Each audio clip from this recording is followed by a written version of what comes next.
Olá pessoal, tudo bem?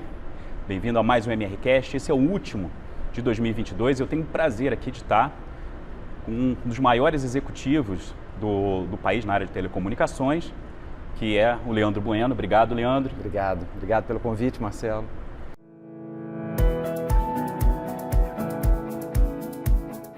Leandro que é diretor executivo da Claro. E para a gente ir direto ao ponto, Leandro, a gente chega agora no final de 2002 com uma série de datas comemorativas, uma série de datas de vendas. A gente sabe que muitas empresas, principalmente pequenas e médias, começam a se preparar praticamente na véspera desses grandes eventos que estão acontecendo. Empresas grandes, como a que você hoje representa, elas já têm um ciclo, têm uma preparação muito maior. Com quanto tempo? Com quanto tempo vocês começam a se preparar? E como que é a preparação de uma grande empresa para tantas datas comemorativas como nós vamos ter agora? Marcelo, normalmente uma empresa como a Claro, a gente já tem um calendário pré-definido do que vai ser os principais eventos, atividades que você vai fazer durante o ano. Isso é feito um ano antes. A gente já se prepara sabendo que, inclusive, isso está dentro do nosso orçamento, seja de expectativas, seja de necessidades orçamentárias. Diante disso, a gente vai colocando sempre um ciclo onde você vai criando um nível de preparação. Por exemplo, vou dar um exemplo de uma Black Friday. Quando você envolve Black Friday numa empresa igual a Claro, primeiro, você envolve produtos, você envolve serviços, você envolve treinamento, você é multicanais, né? Você está trabalhando com digital, você está trabalhando com canais presenciais, canais próprios, canais de terceiros. Então, é uma diversidade imensa que, se não tiver muito bem planejado, muito bem organizado, a chance do êxito cai muito. Então, uma Black Friday, de novo, voltando aqui, a gente tem muito do que a gente chega, por exemplo, aparelhos. A gente negocia previamente com nossos parceiros. As ofertas que a gente tem hoje, tem ofertas que a gente traz parceiros também para dentro das nossas ofertas, né? Que a nossa oferta aqui, ela envolve telefonia, envolve banda larga, envolve TV, e às vezes você está trazendo um outro parceiro dentro dessa concepção. Então você envolve parceiro, você envolve fornecedores, você envolve muito treinamento desse time, então você tem que preparar, o treinamento não é de improviso, você tem que estar... E você treinar um time, mesmo sendo a mesma oferta, o mesmo objetivo, você tem variações de acordo com o canal. Um canal próprio, um canal terceiro, um canal digital. Então, tudo isso tem que ser levado em conta e ser muito bem planejado e organizado para conseguir se fazer isso. Senão, certamente, você não vai conseguir atingir a expectativa que você traçou um ano atrás. E aí você falou muito do planejamento, né, da expectativa. E como é que motiva um time desse? Porque vocês têm, assim, um número muito grande de pessoas, né? Sim. Quando você compara com pequenas e médias empresas, é quase que incomparável, né? Sim. Então, como é que você consegue motivar um time que vai ali desde o nível de diretoria até a pessoa que realmente está ali no dia a dia, né, na porta? Correto. Como é que você faz essa motivação? Marcelo, o que acontece? Você tem mecânicas aqui dentro que você estimula pelo resultado, né? Você tem um modelo de remuneração variável, você tem PPR, você tem campanhas que você faz específico para algumas datas para motivar todo o time. Mas sempre tem o quê? O envolvimento. Se você não tiver um líder, cara, junto com o seu time, ali participando, envolvendo ele, você vai perder um pouco do calor necessário para esse momento aqui. Isso é uma característica que a Claro tem de diferente. A Claro foi, voltando ao ponto da Black Friday, ela foi a primeira a trazer a Black Friday para esse mundo de telecom. E o que a gente foi vendo? Cara, a concorrência consegue até copiar algumas das ofertas, mas essa mobilização de campo e você conseguir envolver todos os canais da forma que a Claro, sem dúvida, é uma referência nesse sentido. O porquê? Porque tem esse papel dessa liderança envolvida com o time dele, com a célula dele, de conseguir estar todo mundo engajado para conseguir estar motivado. Então você tem clareza do que você quer, que é um pouco das expectativas, tem claro também o que você tem de oferta, de que você vai ter, todas as ferramentas que você colocou, que também não adianta só muito calor, muita emoção e pouca técnica. Principalmente no negócio com essa complexidade de você tem que falar de produto, de aparelho, de banda larga de TV, você precisa ter uma carga técnica também para conseguir passar todos esses benefícios para o seu cliente. Então, esse é básico, você tem que ter essa capacidade técnica. E o papel do líder, de novo, reforçando, de envolver o time, de engajar o time, de realmente ter uma emoção, de passar esse momento para conseguir transferir. Então, tem que ter organização, tem que ter planejamento do que você quer, as expectativas desse aqui, muita técnica para treinar e sim, para coroar isso tudo, o engajamento, a emoção, o envolvimento, que aí é o papel essencial do líder nesse momento. É um processo de pessoas, Sem é dúvida. quase que Isso. são as dimensões, né? Se você tem um negócio desse tamanho, com isso daqui, sem uma organização, uma disciplina, você vai sair disperso. Você não vai conseguir concatenar, você vai ser uma empresa em cada canal, uma empresa em cada vendedor. Você tem que ser a mesma empresa, independente do canal, independente do seu vendedor que está ali na ponta. Você falou muito de liderança, muito de motivação, a gente fala muito de pessoas, né? Sim.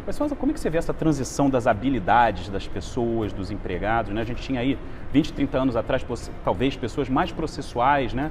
Era mais a parte técnica, hoje você vê alguma coisa muito mais para o lado do comportamental. Como é que você vê essa transição no mercado de uma forma em geral? O que se busca hoje? Qual que seria, por exemplo, assim, as características de um líder ou de um profissional que você hoje vê como talvez completas ou que as pessoas precisam buscar? Marcelo, eu vejo que ele tem que ter um equilíbrio. Tá? Ele tem que ter... Você ter, cara, só o comportamental, é muito importante, mas só ela te limita. Você tem que ter uma boa bagagem técnica, você tem que conhecer daquilo que você trabalha, conhecer daquilo que você está ofertando, cara, conhecer profundamente o seu negócio. E sim, aí eu acho que a parte comportamental, ela vai complementar de trazer para essa conjunção de parte técnica com a parte comportamental. Isso desequilibrado, ela normalmente não funciona bem. Só técnico, às vezes você não vai conseguir transmitir a emoção, não vai conseguir envolver, não vai ter o carisma na venda, carisma na hora da verdade, que é muito importante. Por outro lado, só a emoção, só o carisma, principalmente quando você tem produtos com valor agregado muito grande, você tem que ter uma parte técnica, entender aquele, porque você tem o risco do cliente conhecer mais que você se você não estiver bem preparado. Então, sem dúvida, o que você comentou, é complexo porque você tem muitos canais, muita gente, ou seja, tem uma diversidade muito grande, mas essa é a beleza do negócio, de você ser a mesma empresa independente do canal. Você entrar numa loja ou entrar no meu site, entrar num varejista parceiro nosso, a Claro tem que ser a mesma. Ela não pode ser uma Claro diferente em cada canal que você está colocando. Então, reforçando, para mim, o que eu acredito é essa visão equilibrada. Uma boa parte técnica de conhecimento, profundidade, equilibrada com uma parte comportamental também interessante. E aí você falou das habilidades, né? Então a gente falando um pouco mais da estratégia, né? A gente falou um pouco da parte de vendas, a gente falou das habilidades das pessoas, né? Sim. Dos potenciais profissionais. E você falou do consumidor. O consumidor também mudou muito, né, Leandro? Talvez assim, se você que já tem um tempo também em grandes empresas, né? E no mercado de telecom, deve ter visto uma transformação do cliente muito grande, né? Sim. Como é que o cliente hoje? O cliente hoje, as empresas que tiveram mais sucesso, que estão tendo mais sucesso, ela foi uma empresa que ela é customer centric, ou seja, ela vai ser toda ajustada, toda modelada em função do cliente. Por quê? Porque o cliente realmente é ele que passou a ser, ele que vai definir o que ele quer. Aquela da imposição, aquela coisa, cara, isso eu acho que ela ficou muito limitada. Então, como eu coloquei um pouco do que a gente espera de um vendedor, que ele tem uma boa bagagem técnica, tem um bom conhecimento, o cliente hoje chega muito mais preparado também. Ele tem muito mais acesso do que ele tinha lá atrás. Em alguns casos, ele faz uma comparação ali na hora. Ele está olhando a sua oferta numa vitrine, dentro da sua loja, ele vai abrir um celular e vai fazer uma comparação de como está a concorrência. Então, esse é um viés que, se você não tiver muito ajustado ou mostrar isso daqui, ele vai realmente dar as costas e vai para uma outra solução. E tem um outro ponto, cara, ele não espera só um produto que seja interessante, talvez, na parte técnica. Ele quer entender o que está por trás daquilo também. O que tem aquela empresa? Ela é responsável socialmente? Aquela empresa, para chegar àquele produto, ela respeitou os seus funcionários, ela respeitou a sociedade. Você chegar pura e simplesmente com um produto, cara, eu acho que você não vai ter o sucesso que você tinha no passado. Você tem que ter o seu papel na sociedade, como você está inserido, como você está fazendo essa comunidade crescer. Então, o cliente, sem dúvida, mudou, a expectativa mudou dele, e não só uma expectativa só do produto, mas o que aquela empresa representa para ele. Isso aí, o que ela representa para ele.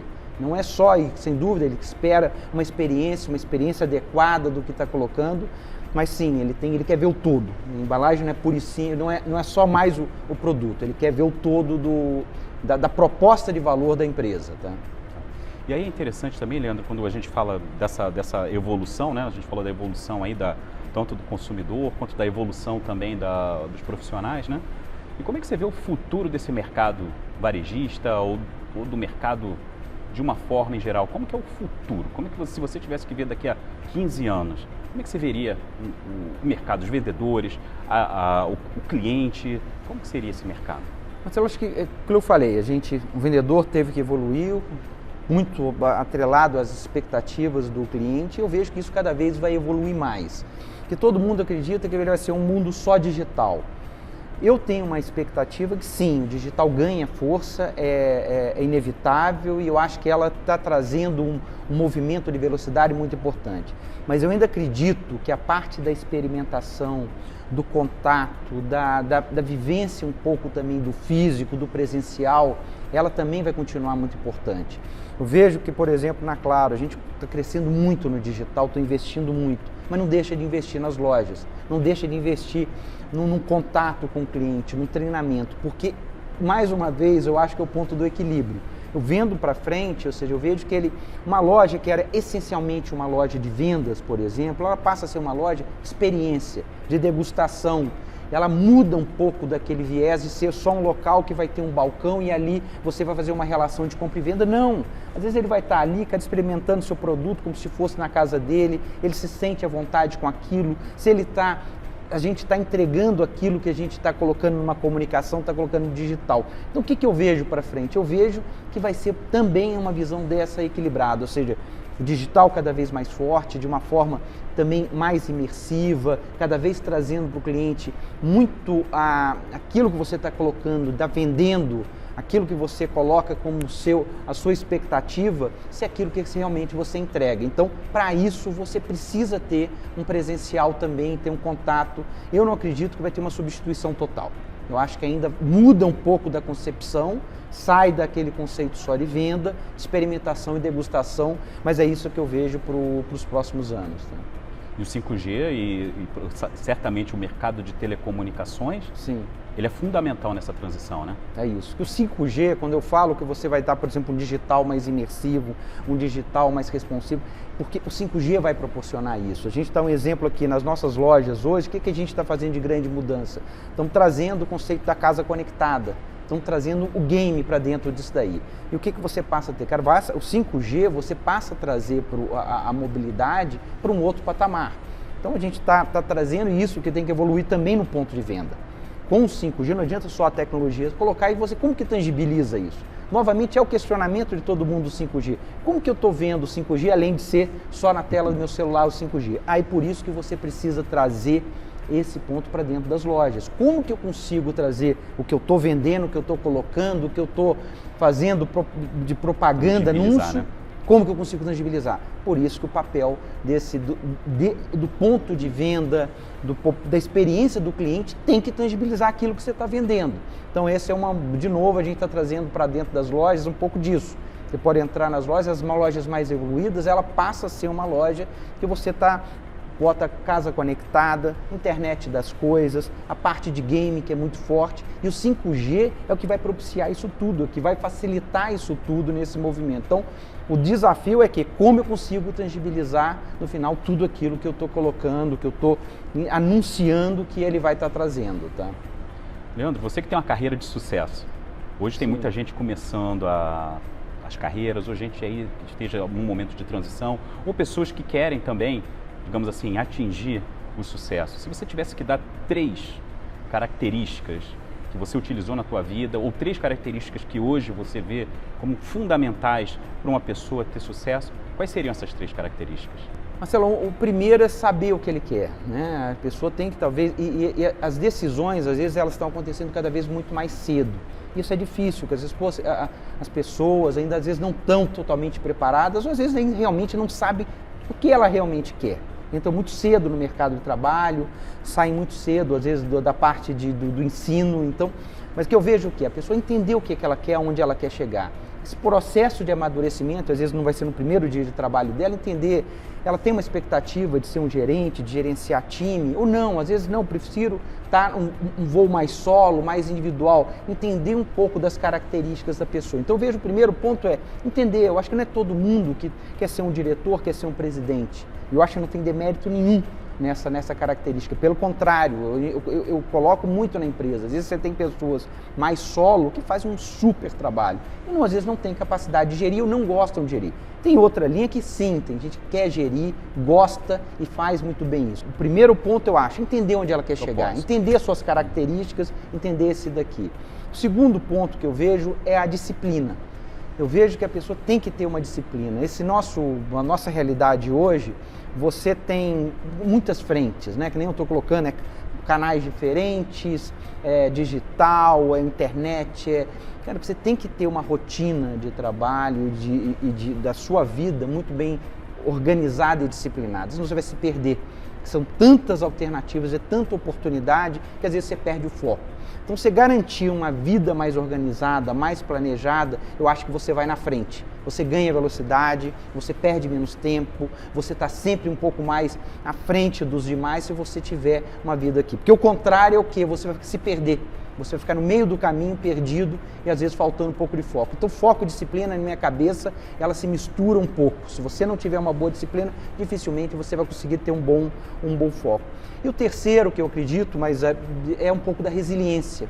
Tem momentos muito bons, momentos muito ruins, você vai ser questionado, você vai se questionar daquilo e você tem que ter uma resiliência, uma persistência para acreditar e manter aquele primeiro ponto do que você realmente acredita, o foco, e para conseguir tá avançando. Então eu vejo que essa conjunção de você, cara, saber o que quer, expectativa sua desse ponto, esse planejar, a disciplina, o foco nesse sentido e resiliência, né? Ou seja, a vida ela não é só coisas boas, não é só coisas ruins, só momentos que você está crescendo, momentos que você às vezes tem que dar um passo para trás, mas no final você vai ter um ciclo positivo se você conjugar esses três pontos, o que eu acredito, né? E a aprendizagem contínua, né? Sem dúvida, você tem que estar sempre atualizado, esse é um ponto que é talvez básico, né? Que é um pouco do que a gente falou lá atrás. Se você não tiver profundidade, você não conhecer, você dificilmente vai conseguir estar avançando. E aquilo, está atualizando cada vez mais rápido. Uma coisa, hoje o nosso negócio se atualiza de um dia para o outro. O ciclo, por exemplo, da empresa que eu trabalho, o ciclo nosso é basicamente de uma semana. A gente revê o business todo o negócio em uma semana, em todas as suas variáveis. Se você não tiver atualizado aquilo, você dificilmente vai conseguir acompanhar esse movimento do mercado de novo, e que o cliente espera. É isso que ele espera, novidade, como você tangibiliza isso. Então concordo com você, tem que estar muito atualizado, muito preparado. Leandro, para a gente fechar aqui, qual que é a frase que você gosta, qual a frase que te norteia, qual a frase que você divide muitas vezes com o time? Eu divido muito, não vamos olhar para trás nem para pegar impulso. Leandro, obrigado, muito obrigado aí pelo teu tempo, hein? Obrigado pela oportunidade. Pessoal, obrigado, foi ótimo esse papo aqui com o Leandro, espero que vocês tenham gostado. Nossos dados do Leandro vão estar todos aí nas nossas redes sociais e aguardo vocês para os próximos e principalmente um ciclo que a gente vai iniciar no ano que vem. Muito obrigado e até a próxima.